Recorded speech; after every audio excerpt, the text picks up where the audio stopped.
Confederation और बामशेर मोहन मेसराम जी जिसके अध्यक्ष हैं। शुरुआत इनिशिएशन हुआ वरिष्ठ नेता कांग्रेस से दिग्विजय जी की उपस्थिति में।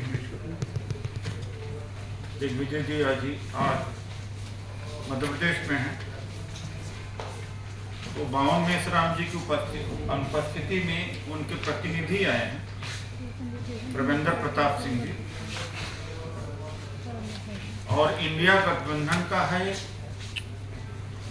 एनजीओ का, नागरिक समाज का, पत्रकारों का भी।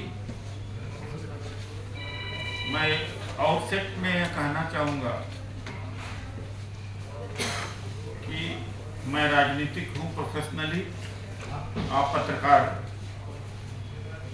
लेकिन कभी कभी ऐसा होता है कि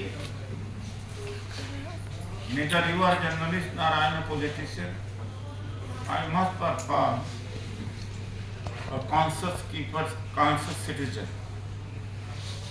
आपको उसी तरीके से कि जैसे मैं पत्रकारों से नहीं बात कर रहा हूँ, एक जिम्मेदार नागरिक से बात कर रहा हूँ। ये 10 सवाल हैं, 5 का भी जवाब दे दे। इलेक्शन कमीशन ऑफ इंडिया, राजनीति छोड़ दूंगा, या तो election commission of India ballot paper से चुनाव करेगा। Need not to mention that all over the world the EVM machine has been done away with. America, Germany, Netherland, all over the world. मैं ये सवाल करता हूँ, आपका समय न लेते हुए ज़्यादा। पहला सवाल है, आपको हैंड आउट मिल गया होगा, एक ब्लैक बॉक्स है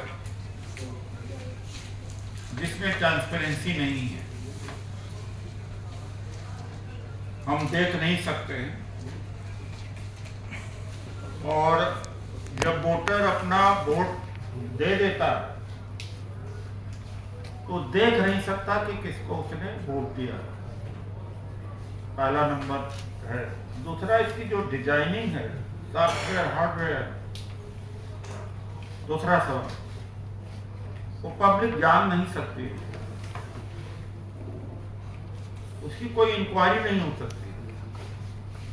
इसके लिए सिटीजन कमीशन ऑन इलेक्शन में बना था, जिसमें चीफ जस्टिस नहीं, तो जज ऑफ सुप्रीम कोर्ट भी थे, Deva Sahayam ji, senior IAS officer, world level के साइंटिस्ट,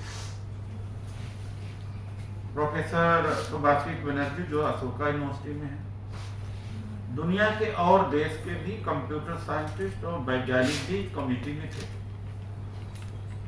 इस कमेटी ने कंक्लूड किया, क्या कंक्लूजन रहा है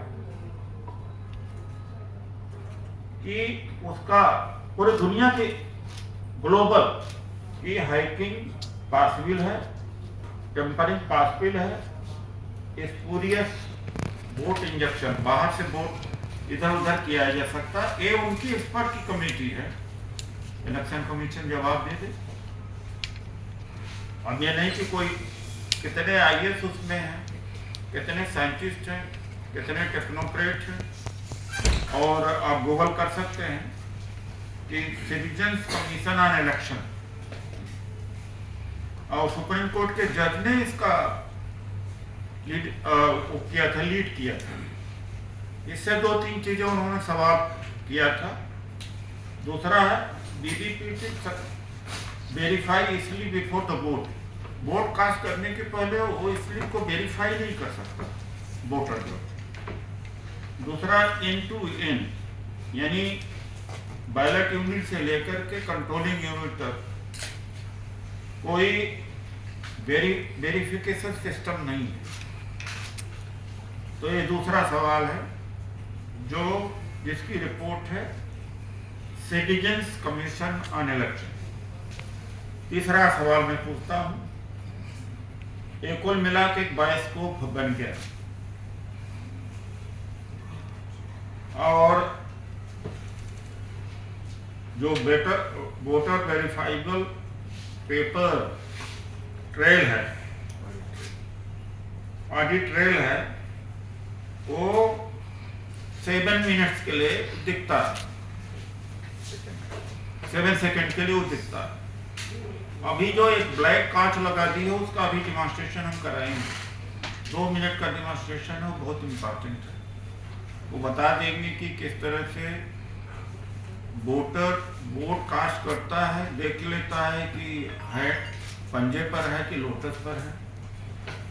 पहले ट्रांसपेरेंट ग्लास था, अब ब्लैक ग्लास है, और जैसे हटता है तब पर्ची कट के गिरती है। उसको तो दिखता है कि हमने तो हाथ पर दिया है, लेकिन जब हट जाता है तो पर्ची वो लोटस की यानी कमल की पर्ची कट करके गिरती है। उसके सॉफ्टवेयर इंजीनियर्स यहाँ पर आए हुए हैं, वो डेमोन्स्ट्रेट करेंगे। तीसरा सवाल, चौथा है जो कहते हैं स्टैंड अलोन, ये मशीन स्टैंड अलोन नहीं है। ये इतना भ्रामक बात है कि 2019 से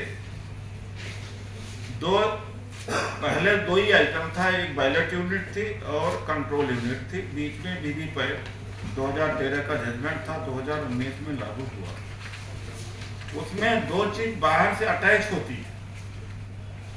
जो प्राइवेट कंपनियों की इंजीनियर्स कॉन्स्टिट्यूंसी में जाते हैं, वो लैपटॉप से और सिंबल लोडेड यूनिट से प्रोग्रामिंग डालते हैं, और जब इलेक्शन खत्म हो जाता है तो अपना डिवाइस, लैपटॉप भी और वो जो सिंबल लोडिंग यूनिट है, दोनों लेके चले जाते हैं।